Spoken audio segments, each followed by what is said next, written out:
No,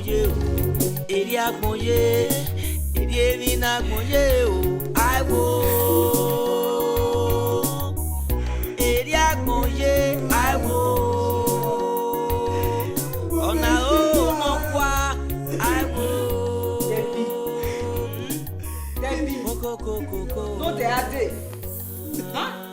Akoma kweba umaye.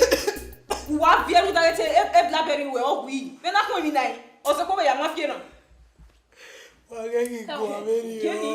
Francess. Vou ele wasu no mozo mana chame police. E police? Wa egwere no mana reba no. O ga mi e siri amu. Opa uwe age Moses yo be fe. AK-47 ogboni mu e. Ibe ku ayi mi ani egbe mo. Oni aga me police.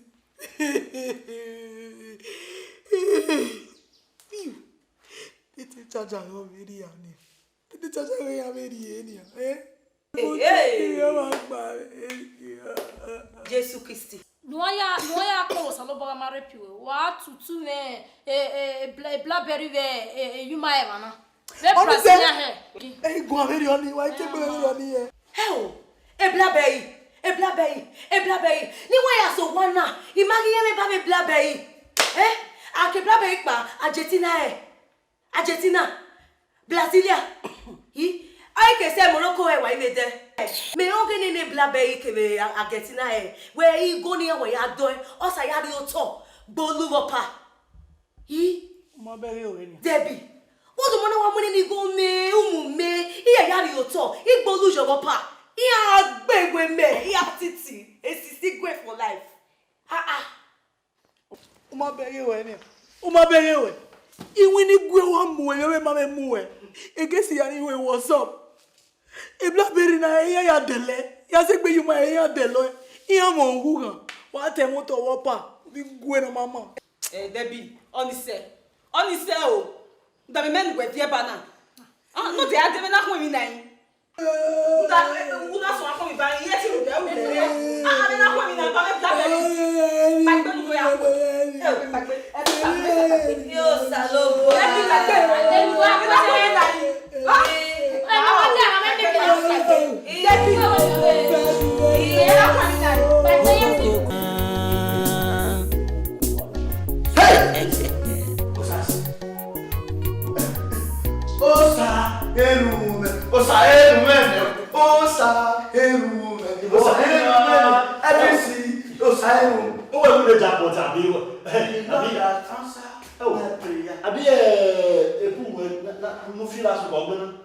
Osasu na me pu. I dey happy. Something dey happen. Osas. Osas. Oh, yeah. No come on, my baby. You no fit treat me. You think say you come here no do Oba do leg go turn around. Who you want treat? What me am worried about? I dey here, she no people money. They all so me go no ya fit. But forget you lost. I dey tell you. When you talk like this, when I told you. At times you still don't believe me. Osas. May I tell you the matter for you? Yeah, tell me. What's me? See, you know say at times I want to see one traveling agent. Yeah. Cause I'm travel. Yes. Now I may go Sapler Road, go see that guy when the carry person travel. My wife I go near daddy back with me. Now just my verse come out. I said just one open door. See one girl. Padded babe. Alloy we. Wagi baby na tapa there. Come up here. Excuse me now, yeah. But when you need help, walking away. A trolley no dema. And you do me more travel. That you might want a guy in a day where now I want to television. And now a woman. Yes, can. When I was here, I'm not in the power last. Again, I download a wiggle queen. A price in the man, you can't any man. Okay. Oh, woman, matter. So money is set with Osasu. After they hear me, you.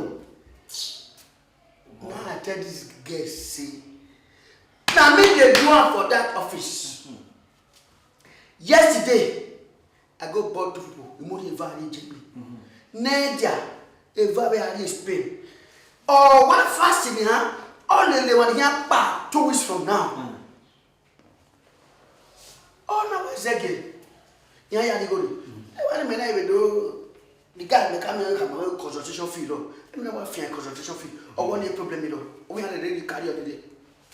My brother, when nobody is a girl, you come my way, no woman at your feet. Or no, I can office maybe. You know me, no bar. Or you know about me. You know, my way I call the office man, no day. But the problem is, no office. I bet you to the lie.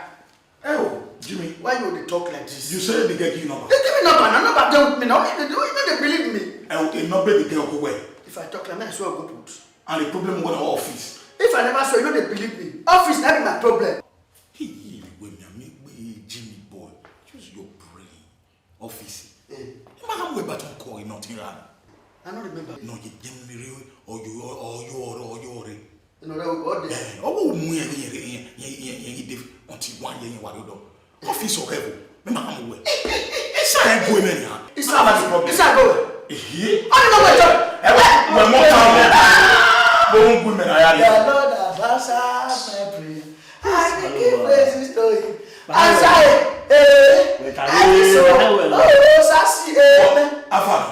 want to know the show. Most times. The guy gave me number. Since that office day, now we'll go maintain that office. I'm a friend, the chat can come. Okay, the chat can come. But me and the Asia, you go no boy where I go video. Who want to hear no? Yeah, now drama more. I don't know if you go there. When you go now, your office is I don't do shit. Back on the call together. It's an office. So, my dear, they wouldn't worry. Europe, Europe, Europe, that is Europe. Okay. Europe, we need to know I'm in Germany, I'm in Austria, I'm in Italy. They can a queen. Queen Elizabeth. Where, marry bad. I'll say, my Queen Elizabeth. Come on, 2 weeks ago, my wife body about my partner. England or you know? England, making a show England. You like him, Doma? Yeah, I introduce you when I saw that already you were in our joint. My band will let you, Queen Elizabeth. On that one, my bad voice will put, you know. It just so let's forget about that. We are hearing her. We are hearing her. I cannot do where. My star call. Me get for me +1 déjà. Canada America +1 ya. Il a pas voté Americain. What can Canada here? Canada I don't mark where mo area. America visa ma won here. Why you behaving like this now? Why do you want to spoil our friendship? Sorry. We na boom me. Like don't go meet you when America what man. Canada ma here. Yeah, Tiwe. What do we call it ambassador America right now? A mistake you know. You can't tell me that because America man play way. What do you ambassador? We went to ambassador. We know the America be. Yes. Yes. We never hear you. Not the Germany massive.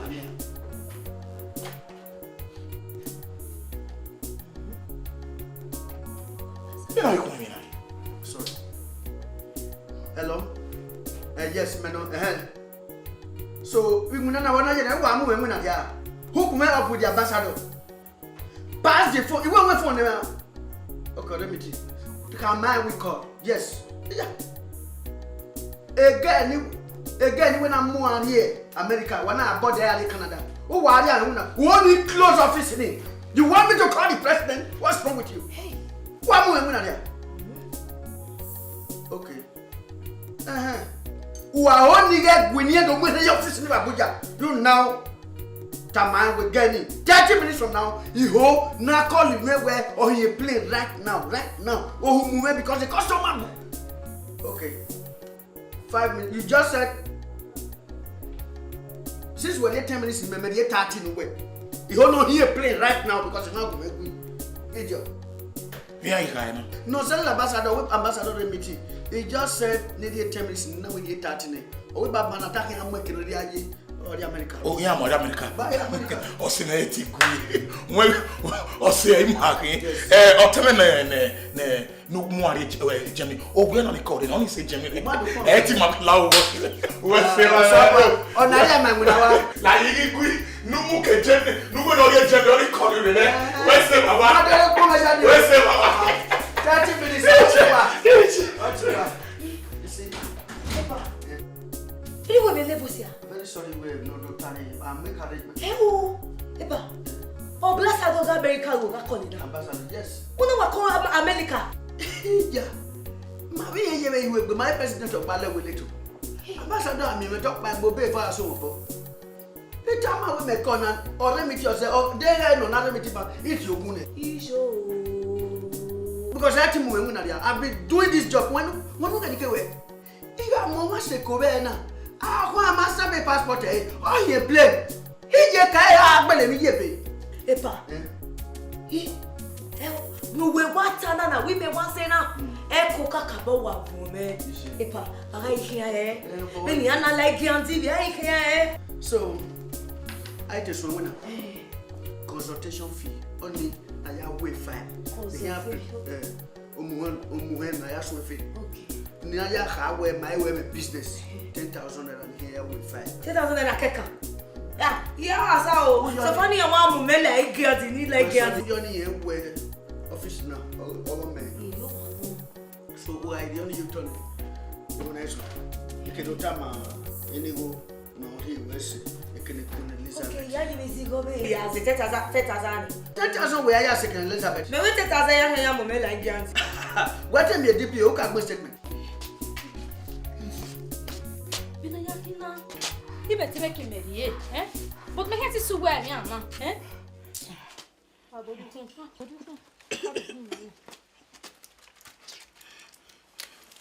No, igbele ti di hun.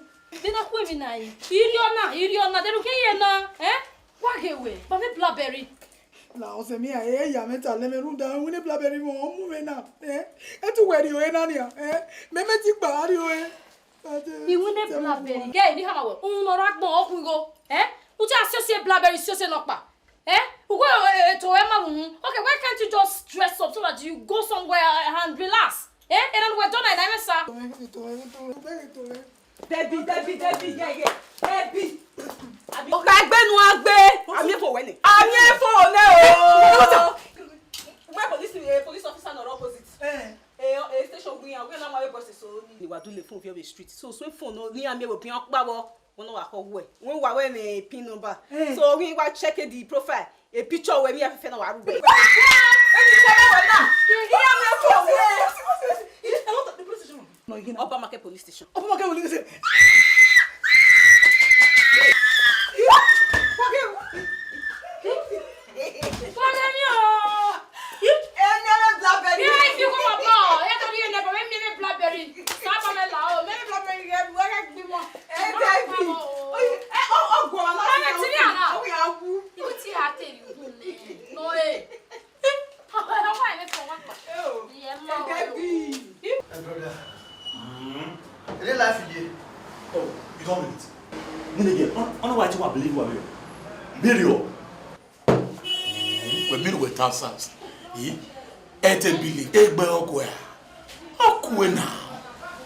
Osasu, we are the 21st century job men this time.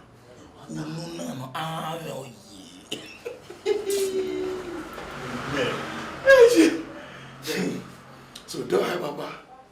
Where my name You don't mean it. Right. No where you go now. If you move consultation fee. I pay. Maybe you go. Oh, do you go to the why are we beg you go?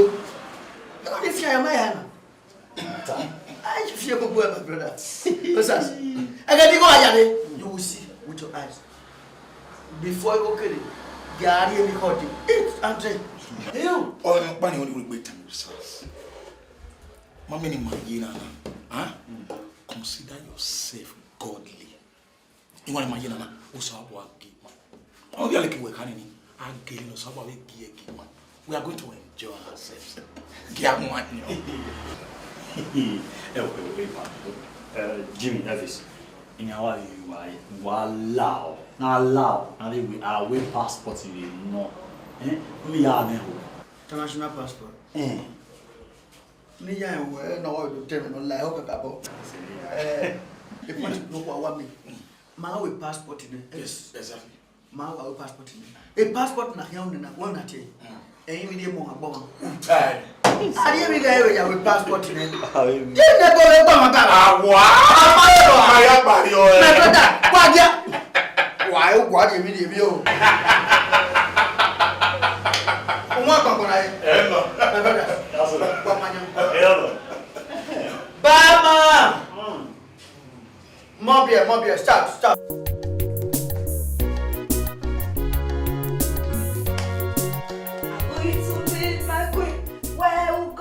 I will go, where will live, I'll live. Of course, I'll be mad. I'm going to meet my queen. Where will go, I will go. Where will live, I will live.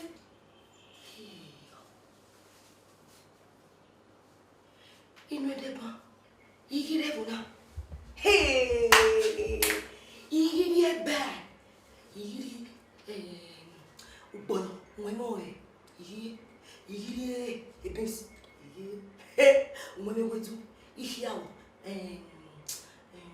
ebamoko, igi o, idwari na ebo, idwari miatege,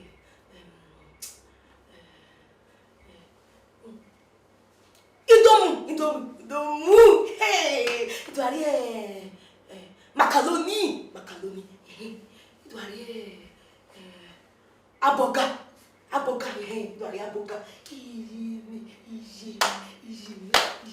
iri emi sote, hey!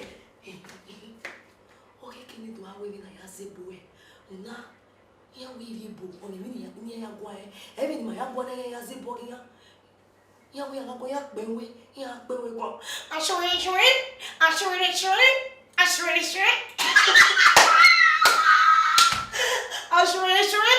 we ba ge do fit it ashore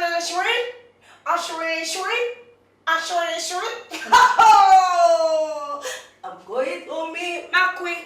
Where will go, I'll go. Where will live, I'll live. I'm going to meet my queen. Where will go, I'll go. Where will live, I'll live. Hello. Hear me, Luta. Hey.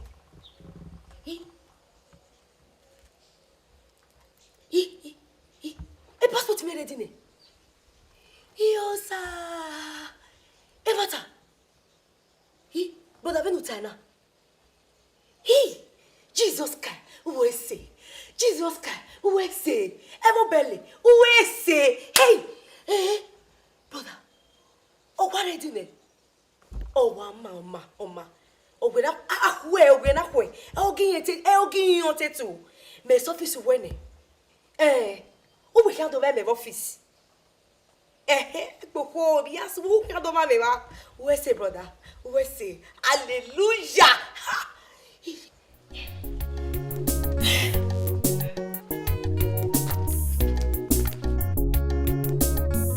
Zeni mataya phone. Go be one ga master na time phone. Yeah, do we abugwan. So passport well again. Congratulations.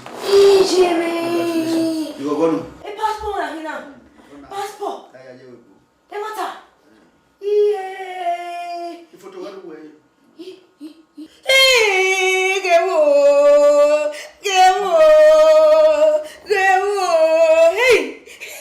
Hey, epa. La wubu. Dede Micheal la lo play. Ija. Ayi fie mu gbo hena. On a passport.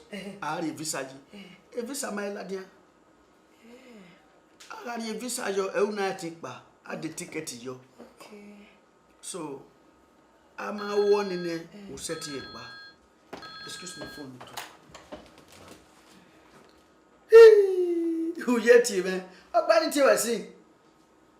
ambassador of Spain. The great ambassador. The Spanish ambassador. Meno. Etiwe ana wure miti. Nika pome wene. Tiwe ni pomo oya metiwe.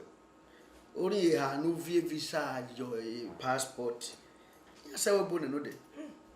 Etinya do pon wene se we atie. Dege we metobo me amagbe visa yo. We say la the real business dey ori enani. In Arieko. Maybe Akwe and Yakwe. Ever I know Akwe already Ekwe. The great ambassador. We see. Me already Eko. He be one. Lao Egwe client in one in a customer. He will because Yati we back. The great ambassador. La Egwe Spanish ambassador. No, he be no baby Santa Ban. It's in my way Elizabeth we have Yago. So ogen we yari kene queen na England. Mama ya time se we kere. Egege be ni pon ya na egege zazari no ton anu. Wo wa we gbenya. Ya ni kian pa wu ni e na are Spain. When on England, why you gba like plane opa, akese kene wa na ga gbe. Obo woji. Okay. Even me hear to aboy na inwe gbe Spanish am elegant. You go no mo ke BTA 500,000. 500,000. Oh, where I say, Jesus Christ. Hey. No, now who no better to struggle 800. I am mama. Hey, palawo wona. Ije me ya imi awe. Ije na me ja imi awe. Ije mo bele ja imi awe. Ije me no hono re mo bele ja imi awe la wo pa.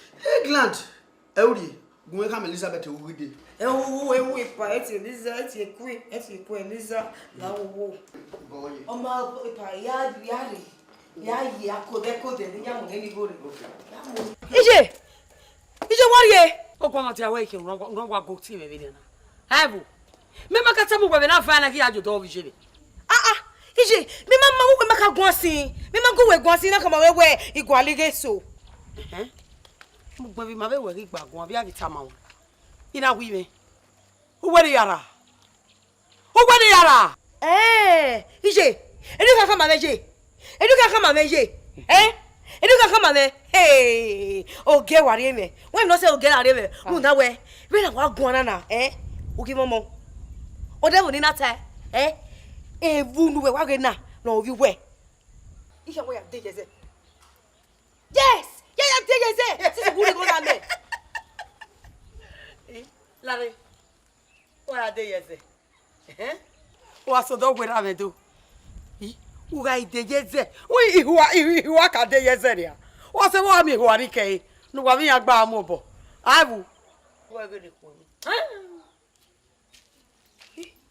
Ije. Iwe ka de yeze o ma me mu we.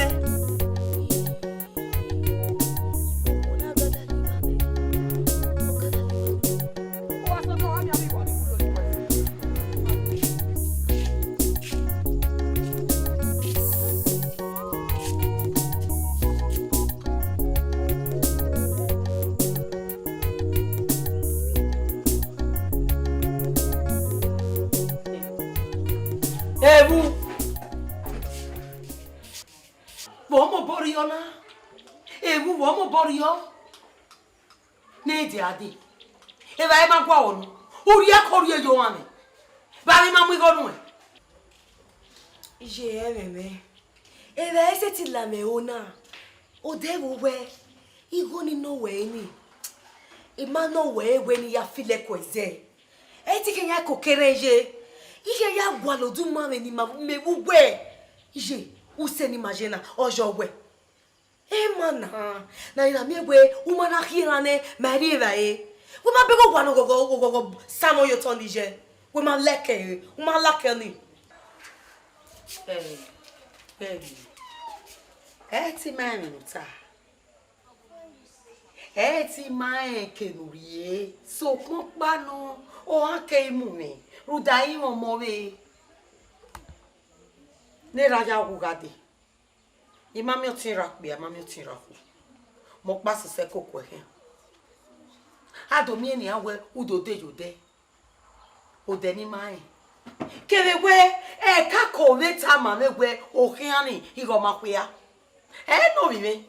Deru doni be. Bokisi. Okiana owakwia. No dogba. No dogba at all. Ode woni na tewe onwa no muwe ni e. E no so na feel well makwia. Oewe onwa no muwe ni. Osie, uga me biggest. You are your office up there ni eh. Here our life visa ni our life visa. Visa. No go there oh. You no go there oh. Hey. Oma. Wow. Udwa. Tota. Igo di yahira no. Ukiene gbalaka. O wajena nigi mi olidara go se imagi mi igo de igo ni ya isi koko won tama wona e we mi o kan vive ge we mi o kan e mo me gboto wa we la wa nugu me Ije hey igo do ka mu me na e visa na la mo bo we wa sam wa yo to igbo yo Ijewu international o kana imu we are we e ko ta ge wo wa la wa ibe ti moto no ye. Hey, infinity! Let us raise your passport! Hey! Only do we take the picture in case you want I can see. Yeah. Okay. What to be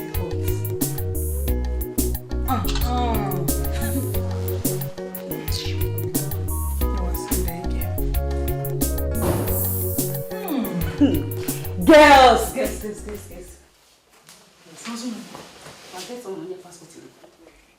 Passport.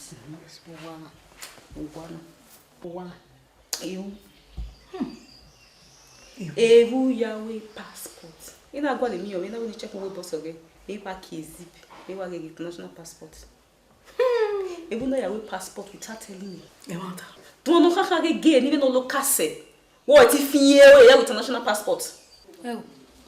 Ewu noro wana noro. e wo le gba me ma Ewu Estistigue. Now there. Mami, my sister. My passports. Oh. Pare ni egbe. Unda. Egbo yo no be surprise ma. You never can tell. Eh? Ati. Mi a wo we no la wo. No eno e be do sigbina. Na do ina mi ewe 2 years anze po he. Na do si eme. Ino yo.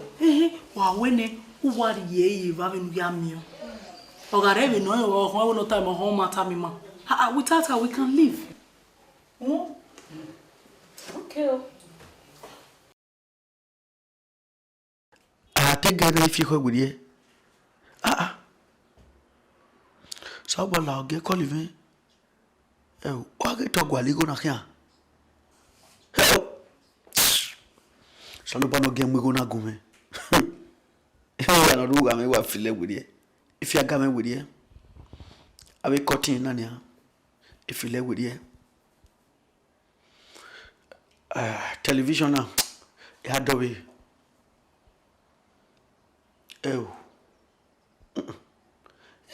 Me. Maka cutting kan agai. But Nigeria dey say na me na do atema ga temi cutting. Mami no bon de agbegbe mo de. One way ticket here what day. But one we go na dey. Direct flight to Spain. Da ya de to and Florida gbe de Toria. Give me Spain side. Ready now? You ready later? Let me go now. Owa gba esi opa ma mi lai wo. 500,000. 1,000 ya cash. But bo wa kai. You say we boli. Wesi sa. You say we boli. Wesi. Ya we ya wa ti Elizabeth ban. Queen that no do look how you dey.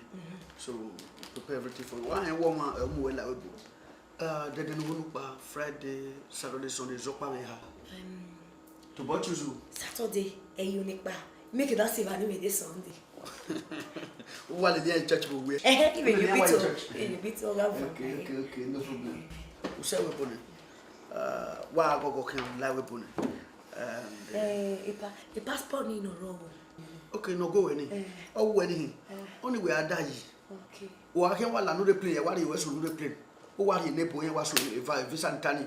He was on your one do. I see. When a man allowed to get to conduct that no I go. So, Odona Maya, Mamma Nave, Ratty, the Taliban, no allow. So, what they done ye time away? Could you why go can? What's it? Why go? Who said about them? Then Saturday, what day? You are here, no reply. Okay.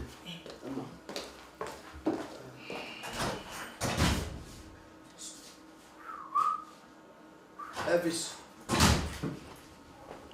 Oh, boy, I the house click. Click. Elvis. Everybody click, man. Oh, bye. Oh. Now the cash back. Me go. La kanda ba ya laba. Elvis. Oh, bye, Baba. You are strong. Oh, bye. Osalogbo wa rena. Ye wo Osasu. Osasu. Yeah. Ode Atalati. You are strong, man. Jimmy boy. We don't know nice. Where's it, Papa? Jimmy boy. Emi ma be yi. Hey, the pressure, please meeting you. The pressure is off myself. Pressure is off myself.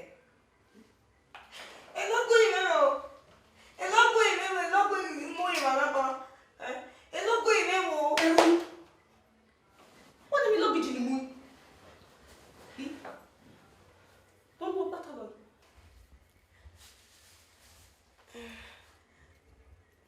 What am I luggage in the moon? Oh God, you might get me now. You want me now? No. Imina. I want to watch Mama, la, what are you brushing? A blessing. A blessing, we wanna.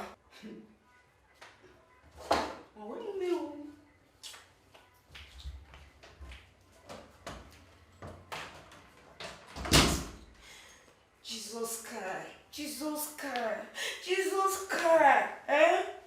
You know, you're now. You want to bobo. You want me to go again in our friends. Again, I want to let me know. Don't worry. Oh, no, not with double. Back to center. Egba. You beg me, love you. You allow it, friend. At last, Odigie in a time. So when we are meet me on the time. So again, man. Oh, they was walking, man. Now I are ready.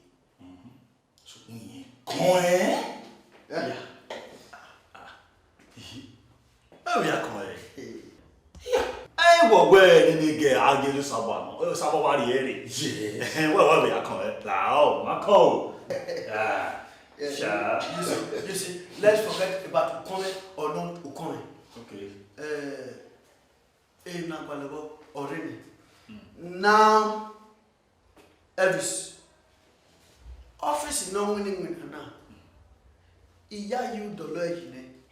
What I mean is, I don't want a trust here. Jimmy boy, we might trust him there. Trust him. Office where I carry on go. I want to run Okay, come on. I'm a person on you. He don't go jail now. 1 year when but the office is locked.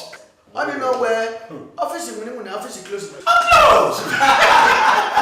No office, no refund of money.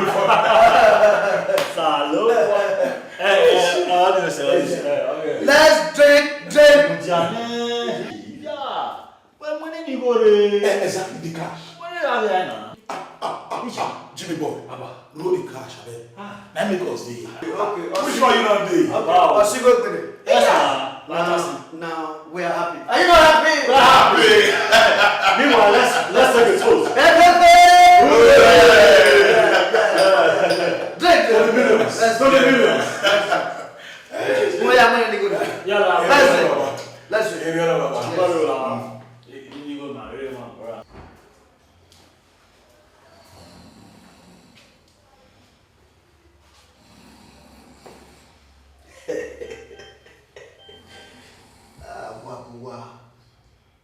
only. May be body. Why you what do you go? In your Belua. Stupid boys. Why you yori? Why you? Why you? Mama Bawa. 8 hours. 8 hours. E why am I? Do worry your why do children buy? A letter of Fiamma. A letter of Fiamma. Why stupid? To Lagos, from Lagos to Europe. To Europe, to Europe.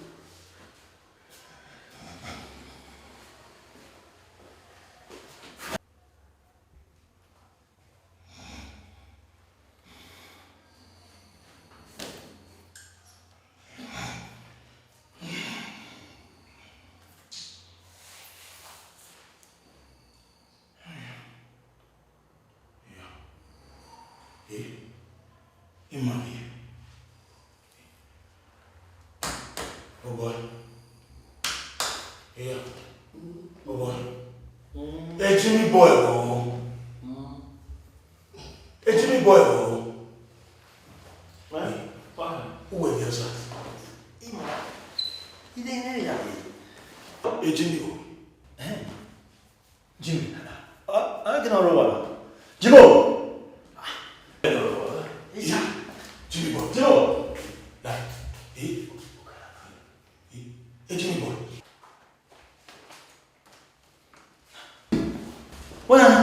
Osasu no se me keke bevis. Wa gui me ne mi deji no. Ohun agbon na ye. Mugu for gama work. We ni gu wagbon na, iyen wo be na. Eken wa gi wa yin. Imana regbe ko. Wa ge garu weaport. It is Spain. Ya doga no wa bi go na. Eken aseme ya re webu. Wa bio yin wa re mi. Wa gui. I'm the Dobby.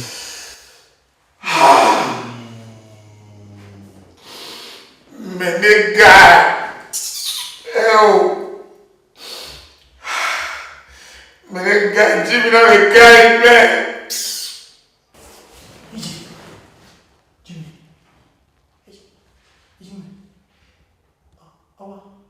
What Fima?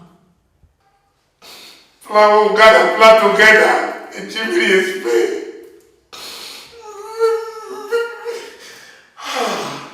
Menega. Jimmy couldn't guide me. Jimmy can't guide me. Ebu, what are you? Yaro le seko. Yami otirame. Nije mesimi. Ubogise. Oreko. Oni zege do mi. Waru le seko.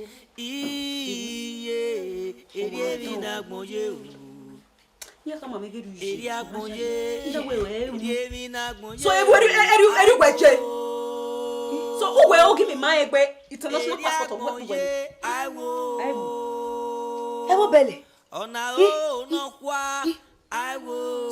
who will give me international passport? Give me passport. Ebu. Ya got me passport ku ko. Ya got me unko. What me? I say what boy. Eso wa ga gbu e. Back to sender. Eso wa ga gbu. Back to sender.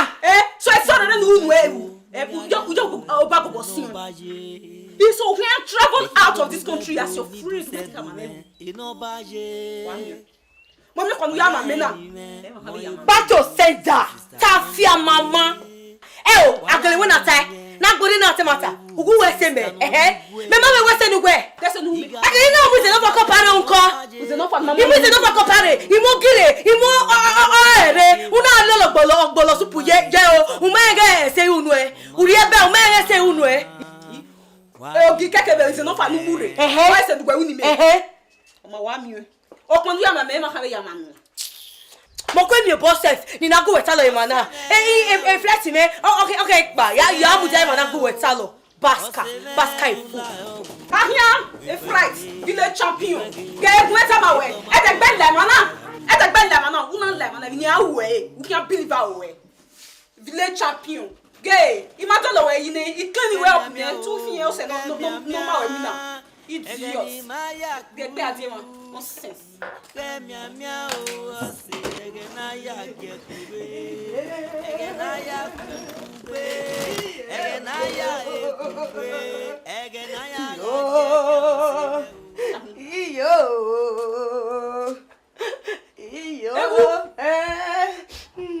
Umayawebo. 2 So I mean now men am here. Unu me never wanna. Estitige. Estitige oh. Oh. E play your less way. You be say flatty way. Ije de setita lo. Ya la wo ni agba mesa won. Uwe. Iwe ala wo ni agba mesa won. Ewu. Uwa la wana.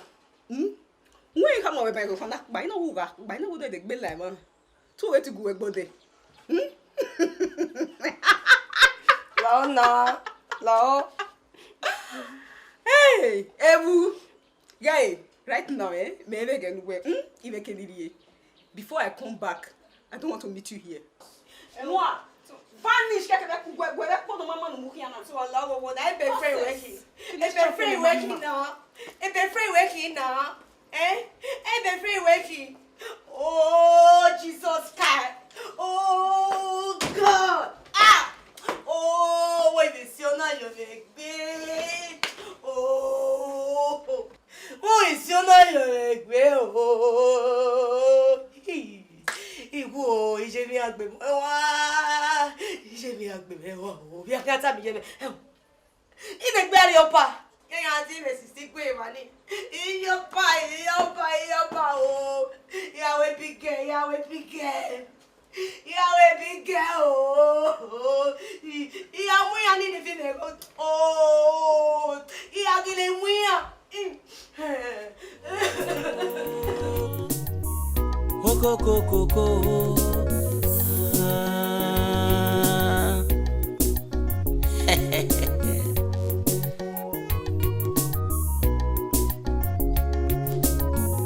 Deixando muito ligareto, não baje. Deixando muito Ikela. Ewu. Travel medical mama. No, the insult you wanna because of you. When we young, I enjoyed when you are full man everything. Now I bear you because of you. I'm what baro wa. Hear me out. Yeah, boy. Where you me malake no why I Why no? I'm fine girl. Where we say where you? I cannot the best. Oh yeah. Still going on mama. Only say I see. Yeah, they give that one up. Then that way again. Eh, la wana. Yeah, I love where's there. Ewu.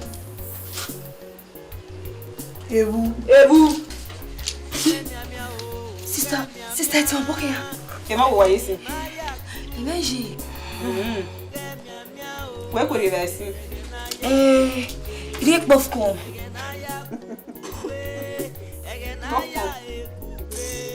Like ben we put la wa.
we na da you sisi. You are boy. Eh? Me wa be ya. Why enjoy boy? Yeda. Se on your pa. O ke no si mu e be.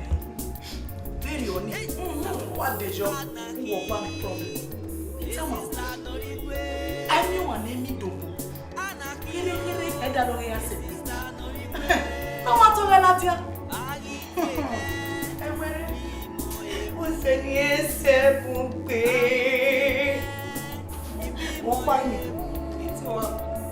Você Pumpê? Olha Pumpê. E vou ia viver. E me cocô no meu vapor bem. E na cocô do cocô. O nome meni aí eu lopi. Eu lopi mais Onde você é?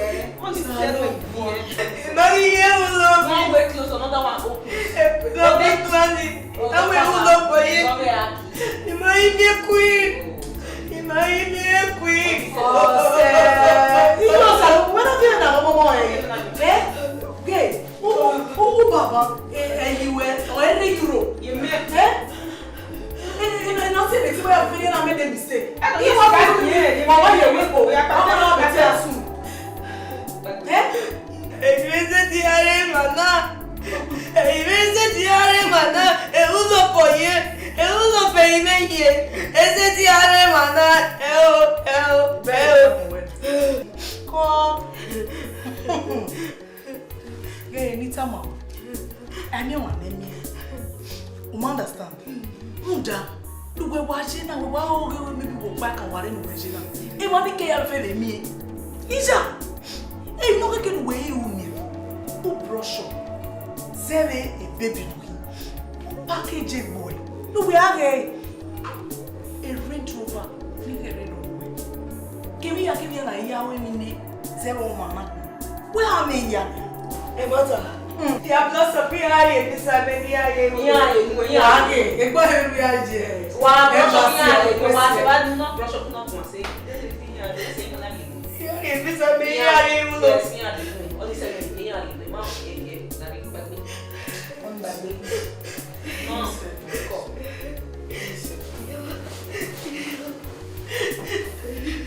E ulobi.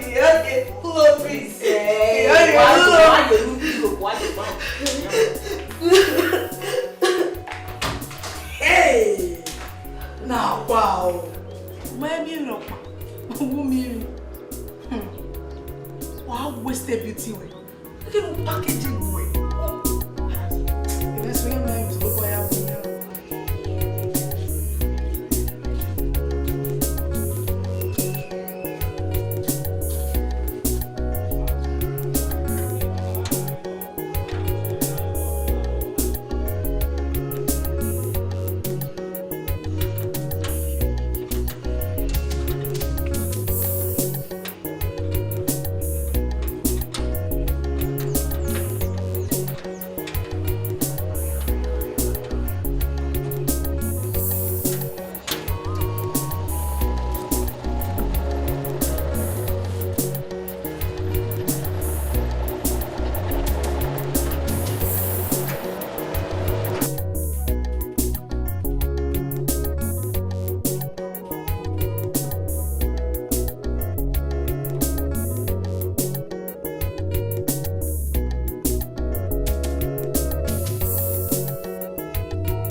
here.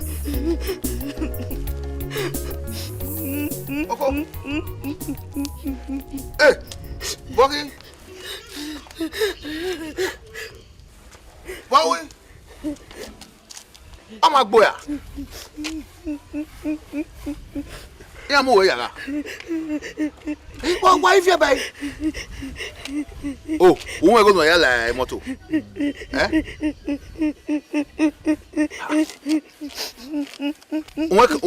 But who can read? Ama, não não é mo eso de. Ah? Não.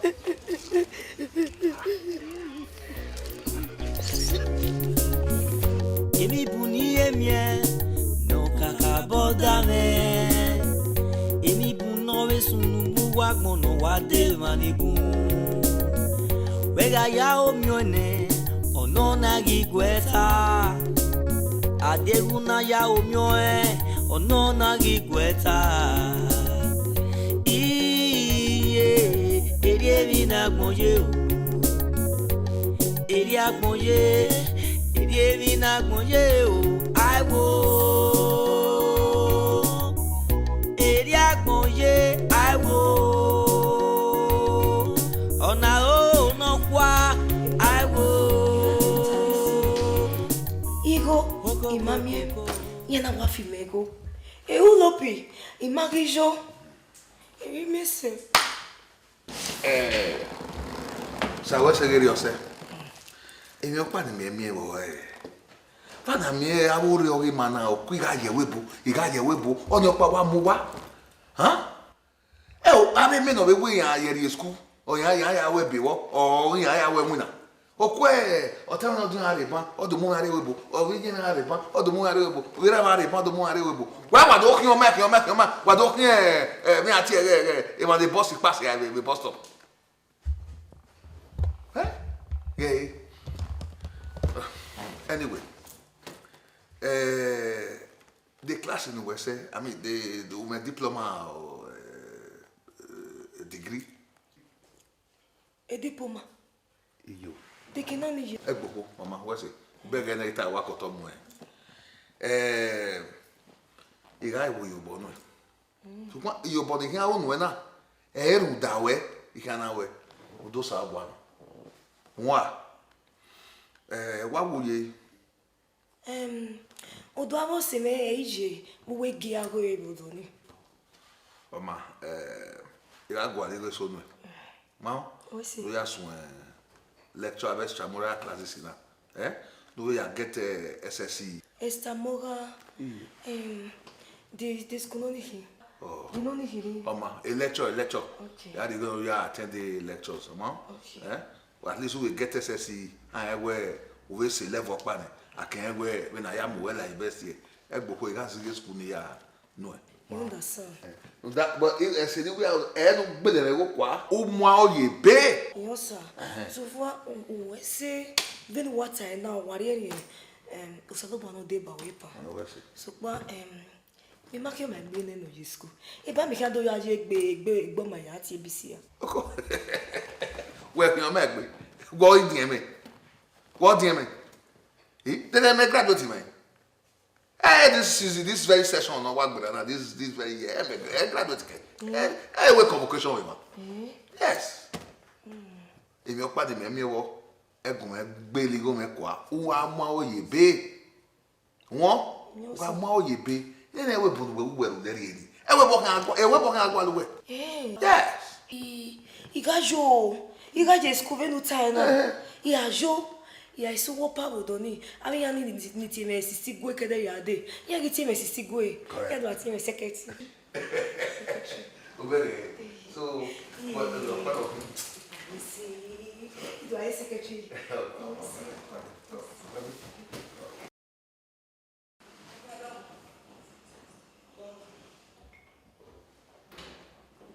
Vamos lá.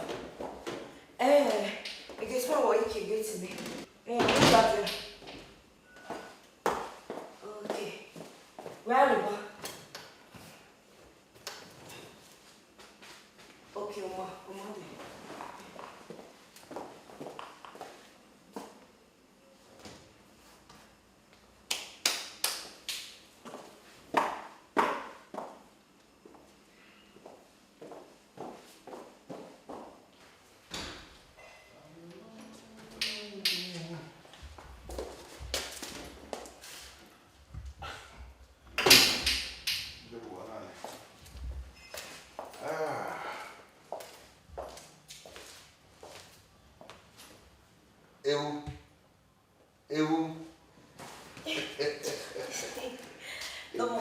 Egbe wo se ka me.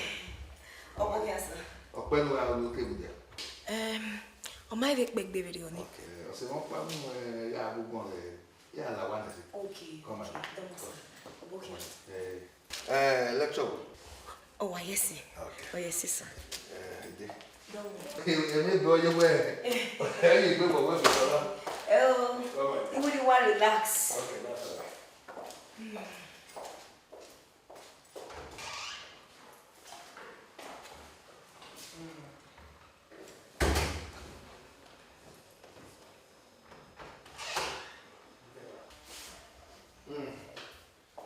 Ewu. Yeah. What cleaning up Obana? Sameno. That's very thoughtful of you. Come on, dear. Voice, sir. Come on, dear. Domo. Why there you are? Why you want? Domo, sir. That's very good. Come on, dear. Domo. Come on, dear. Lectures you. Oh, yes, sir. That's good. Oh, yes, sir. Come on, dear. Domo. Yeah. You might get a school there. Let's see, a bit oh, but yes, one. Oh, man. Hey, got come out. Hey, we got you. Why the big deal? Mommy, education. I mean, you where one more the sky will be your limit. It can one where the school say, I will sponsor you. Where's this? That's all right. Yeah, one more, Joe. Where you come out, secretary here. Secretary. Anyway, I don't want to hear where's secretary? Who said you cannot be the first lady or even the president of this country? Aye, that's it. You know, the important thing now is education, my dear. Come on, dear. Mama,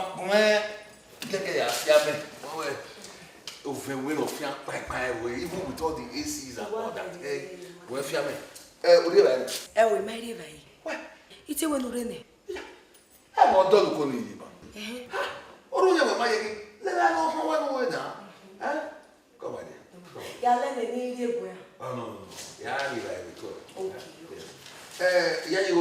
You go. Look at me, man. Hello. That's all right. You may be going.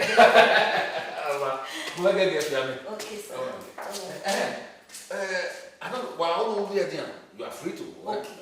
We are not why. It's okay. You don't worry this. This is your Emi bunye no kakaboda me. Emi bunowe sunu bu wagbono wade manibu.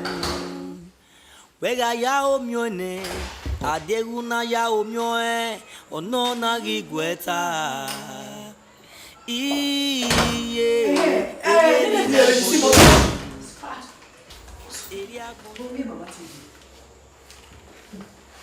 Ebe wa gbere na o na wa je school na. Anta. Professor Ewu. Osunu iwe me de mi ori me lawa. Sister. Olúwemi. Ikere na. Me ni ba so. Imi mama ku wa mi wa je wo wa. Mi wa ari ba so mi ayon Socrates. Thomas Hobbes. Two raised to our four. Are you serious? Ewu. Oh, I go away with one more. You can walk it. It is stop being. You can walk it. It is stop being. It didn't mean. Well, maybe if only a cooking. Oh, you may get what do every day. Ewu. We are continuing to be rude. May on seven your way a bigger way. Ugbo so osie no bun osie meme na do si we meme o ya me tete me igwe my sister. Oi, mo nwe panadol ya fi ron abi. O ma keke no nwe panadol ya fi ron abi.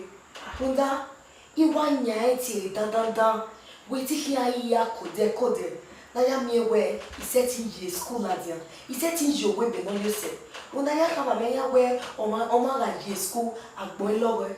When we also know how many when you brush up, and that way is school na here year. You make it not share. You make it not name ya the kwalo that but make it not so but zero man not use school. La wo. You so the boy in your way. They disturbing me. Thanks for your understanding. Ebo se. I do. Ebo was it? Ebo no wa gba we dey. We ni no me no. I'm well. Hey, la, tu gati e sota o. Uga ya wini na normal o. Ise o, la ona le mi sin boto le. O ma ku we no. Ni ta mu gbe we no. Ni no ga ye ni pa. Ore fiji ore kichi. O ti mo ke we o. Only said Yo we are ready. Ma ke wa le so ke. Ewu me. Sir. Mo gbe na ti o. Oda edowe oga pe na mu. Tasi. Eri o no ime. Emi ne boti icing on the cake. Okay. Only wa gwe si na. Ewu. Sir. Ọmọ nara ya ni sota. Ẹ̀rù tó ní òyìnbẹ́ ìdámẹ̀ ya ké dámẹ̀ ní ẹ̀yà dáhùn rí ní rẹ̀ di wà gbọ́páyọpá ma wẹ́dẹ̀. Èmi ní mo bọ̀ tí wẹ́rì ìgbà òyìnbẹ́ wọ́n wẹ́wẹ́ ní wẹ̀jẹ́ ní àwẹ̀ ẹ̀bí àwọn ní àwẹ̀ mẹ́só èyí wọ́n mọ́ èyí máa mi. To surprise you to know that ìwà mẹ́mọ́ ìwà mẹ́. Ọwọ́ kan mẹ́rẹ́ wù. Funnily, wow, in your power. Wow. A professor who is Echo. Wow. Yes, a lecturer of America. Oh, yeah? Oh, you are not Dion or a doctor Umwe. Is Echo. Interesting. He's a specialist, gynecologist, specialist surgeon, Interesting. or a consultant surgeon. Interesting. The Grady Hospital, Atlanta, Georgia. On your email, not you. Even Nico, Okpabo is a doctor, but the doctor will be no. Okay, Bessie. Then my little girl, Alabodeme, of course, is doing well. She works doing very well. She works with. She's a scientist with NASA. Okay. Yes. Me to be many, Meridian because of being on you. Because you know, I'm into oil and gas. Oh, you mean not them tiwe or why? My first son is around. Okay. Yes. And you only lao me. It's what it did. Lao that I want that here the women lao. You see, Okwomia way. We see. You got who lao me, no kweme, no me. What here again? Oh my! Oh my way!